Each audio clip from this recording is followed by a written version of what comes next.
दुर्ग जिले के रसमड़ा औद्योगिक क्षेत्र में माहौल उस वक्त गर्मा गया जब top worth steel and power के कर्मचारियों और ठेका श्रमिकों ने अपनी लंबित मांगों को लेकर कामकाज ठप कर दिया। आपको बता दें कि सैकड़ों की संख्या में जुटे मजदूरों ने कंपनी प्रबंधन के खिलाफ जोरदार विरोध प्रदर्शन करते हुए साफ संदेश दिया कि अब शोषण नहीं चलेगा।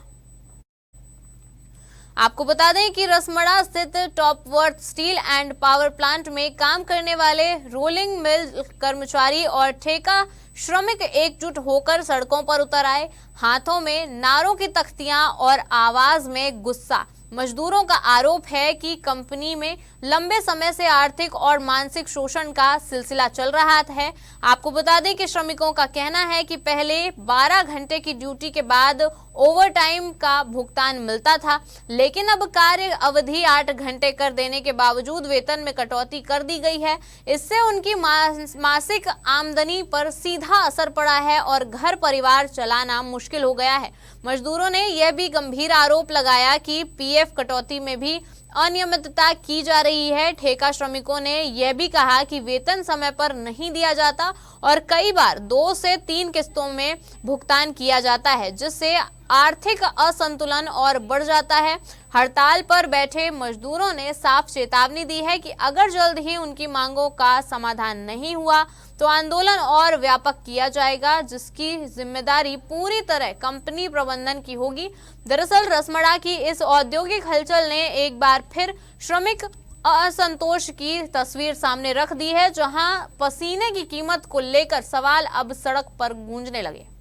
पेमेंट सही समय में नहीं डालता और रेस्ट का डबल कुछ नहीं देता। ड्यूटी करते हैं तो कितने घंटे ड्यूटी करते हैं? 8 घंटा।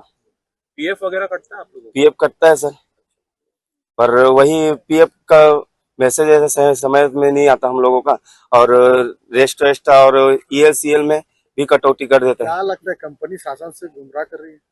गुमराह कर रही है। एक चीज और है सर, इसमें हमारे ठेकेदार ही गद्दार है सर। ठेकेदार के आदमी हैं जो है ना, वो जो है ना अशोक, ये लोगों को डरवाता है बहुत। क्या नाम है ठेकेदार? पूरा नाम बताइए। अशोक है सर, उसका ठेकेदार के आदमी है ना। जी बताइए, किस तरह की समस्या है, क्या मांग को लेकर यहाँ पर बैठे हैं? हम लोग 12 घंटे की ड्यूटी 8 घंटे में, और जो सैलरी 12 घंटे की थी वो 8 घंटे में चाहिए हमको, और प्लस डबल ओवर टाइम जो ये लोग नहीं दे रहे हैं। बोला क्या था कि... बोला हमको तो बहुत कुछ जाता है, लेकिन होता कुछ नहीं है। खाली आश्वासन देते हैं बस, झूठ सच टाइम खराब। 5-6 महीने बिता दिए ऐसे ही करते करते हमारे, और पिछले महीने पेमेंट, सबकी पेमेंट काट के दिए हैं, ऊपर नीचे करके। इस तरह तो हम लोग का बजट खराब हो जाएगा। घर परिवार चलाने कैसे चलाएंगे? लोन है किस्त है, सब कहाँ से देंगे? अभी क्या कुछ कहना है?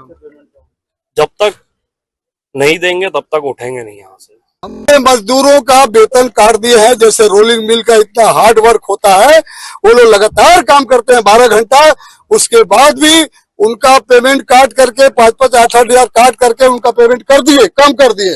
दूसरी बात, उन्होंने बोला था कि जब भी काम होगा हम आपका ख्याल रखेंगे और वो आपका ओवर टाइम देंगे और 8 घंटा ड्यूटी करेंगे और पेमेंट वही रहेगा। इस तरह की बात हुई थी। हमारी यूनियन 2022 से यहाँ है, 5-6 साल हो गया, और हमने बहुत कुछ मजदूरों को लाभ भी दिलाया है। लेकिन वर्तमान अभी जो एचआर के लोग आए हैं, अड़ियल रवैया लगा करके मजदूरों का हक छीनने का काम, धमकी चमकी लगा रहे हैं, डरा रहे हैं, इस तरह की बात करते हैं। इसलिए हम आज प्रदर्शन पर उतरे हैं। कंपनी में जो कर्मचारी काम करते हैं, उन कर्मचारियों की कुछ मांगे जो हैं वो सैलरी करेक्शन को लेके विगत 2 या 3 महीनों से चल रही है, जिसके संबंध में उनके वेतन विसंगति को लेकर और सैलरी करेक्शन को लेकर ऑलरेडी एडिशनल लेबर कमिश्नर दुर्ग के यहाँ अभी कैंसिलेशन कार्रवाई चल रही है, और जितनी भी बैठकें होती है उसमें मैनेजमेंट और यूनियन पक्ष दोनों ही उपस्थित होते हैं और चर्चा अभी भी चल रही है।